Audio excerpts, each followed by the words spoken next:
হয়ছাক সমাগত লোকসভা নিৰ্বাচন আৰু লোকসভা নিৰ্বাচনৰ পূৰ্বে দেখা গৈছে প্ৰতিটো ৰাজনৈতিক দলে ব্যস্ততা হৈ পৰিছে আৰু এই মুহূৰ্তত মই উপস্থিত আছোঁ যোগীঘোপাৰ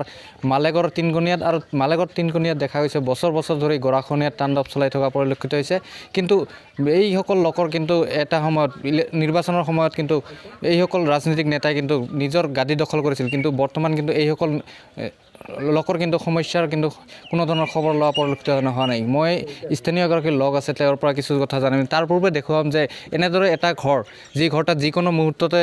নৈৰ ভিতৰত বিলীন হ'ব পাৰে ইতিমধ্যে নৈৰ যি ঘৰটো আছে ঘৰটোৰ অধিকাংশ কিন্তু নৈৰ বুকুত বিলীন হৈছে মই আপোনাৰ পৰা জানি বিচাৰিম কিমান দিনৰ পৰা গৰাখহনীয়া আপোনালোকৰ অঞ্চলত হৈ আছে আজি 3 বছৰৰ পৰা আজি 3 বছৰৰ পৰা গৰাখহনী আৰম্ভ হৈছে যোৱা 1 বছৰ আগতে 1 বছৰ অলপ বেছি হ'ল কেইমাহ মানে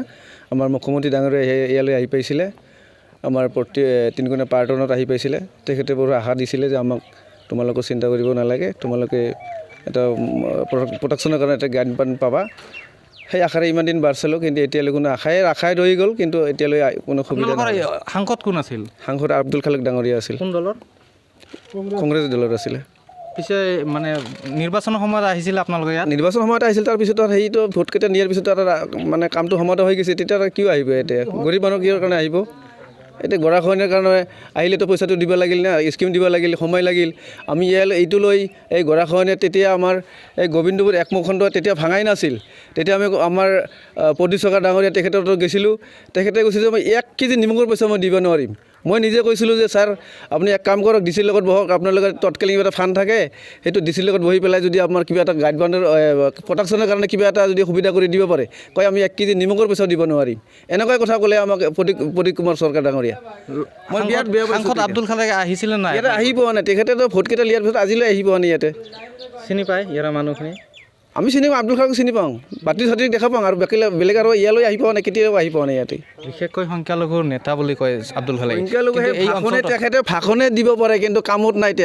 তেখেতৰ কামত নাই ভাষণে দিব পাৰে যে মই সংখ্যালঘুৰ নেতা কিন্তু ইমান দিনে কি কৰিছিলে আজি 3 বছৰ পৰা এতিয়া গৰাখহনীয়া একদিনো আব্দুল খালেক ইয়াতে আহি পোৱা নাই আমাৰ পিজি চৌধুৰী ডাঙৰীয়াও ইয়াতে আহিছিল প্ৰদীপ চৰকাৰ আহিছিল কিন্তু ইয়াতে একদিনো প্ৰদীপ চৰকাৰ আহি পেলাই নকল যে তোমালোকৰ চিন্তা কৰিব নালাগে কামটো মই কৰাই দি আছোঁ কিন্তু নকলে আজিলৈ নকলে মানুহ যাই সমাগত লোকসভা নিৰ্বাচন এইসকল নেতা আব্দুল খালেক আৰু আন যিসকল নেতা আছে পুনৰ আপোনালোকৰ ওচৰত ভোট সংগ্ৰহ কৰিব লাগিব কি ক'ব তেখেতসকলে আমি পাৰ্টি যিহেতু যোগ্য পাৰ্টি তেখেতক ভোট দিম না তেখেতক তাৰ ভোট ভিক খুজিলেও নিদিওঁ তেখেতক আব্দুল খালেক কোনোবাই যদি আহে তেনেকুৱা তেওঁ যদি আহে ভিক বুলি নিদিওঁ আৰু ভিক খুজিব আহিব নিদিওঁ ভিকো নিদিওঁ আন প্ৰাৰ্থীক দিব এইবাৰ আন পাৰ্টি দিম আমি গোটেইবিলাক মই নকওঁ যে মই তেখেতক দিম সেইটো নকওঁ কাৰণ সমাগত নিৰ্বাচন 2024 সমাগত নিৰ্বাচন কিন্তু পাৰ্টি যিজন উপযুক্ত তেখেতকে আমি ভোট দিম আব্দুল খালেকৰ নিচিনা মানুহক ভোট নিদিওঁ ধন্যবাদ জনাইছোঁ আপোনাৰ পৰা কিছু কথা জানিব বিচাৰিছোঁ আচলতে কি ক'ব আব্দুল খালেক যদি পুনৰ আপোনাৰ অঞ্চললৈ আহে কি ক'ব আচলতে আব্দুল খালেকক ভোট দিয়া নাযাব আৰু তাৰমানে তেখেতে আজি 3 বছৰৰ মাজত যদি তেওঁ আহিব পৰা নাই এই ৰাইজৰ এই দুৰ্ভগীয়া ৰাইজৰ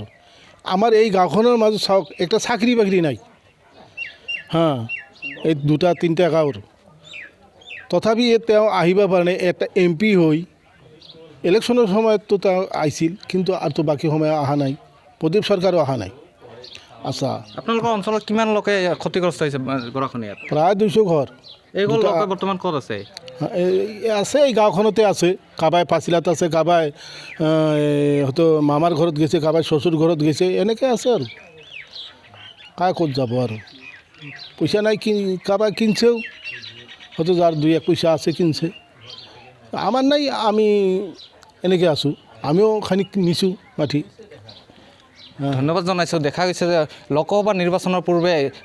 সাংসদ আব্দুল খালেকে কিন্তু এইসকল লোকৰ কিন্তু খবৰ ল'বলৈ আহিছিলে কিন্তু নিৰ্বাচনৰ পিছত জয়ী হয় কিন্তু 5 বছৰত এবাৰ খবৰ ল'বলৈ সময় নহ'ল সাংসদ আব্দুল খালেকৰ এইবুলি কিন্তু সাংসদ আব্দুল খালেকৰ ওপৰত এইসকল লোকে কিন্তু ক্ষোভিত হৈ আছে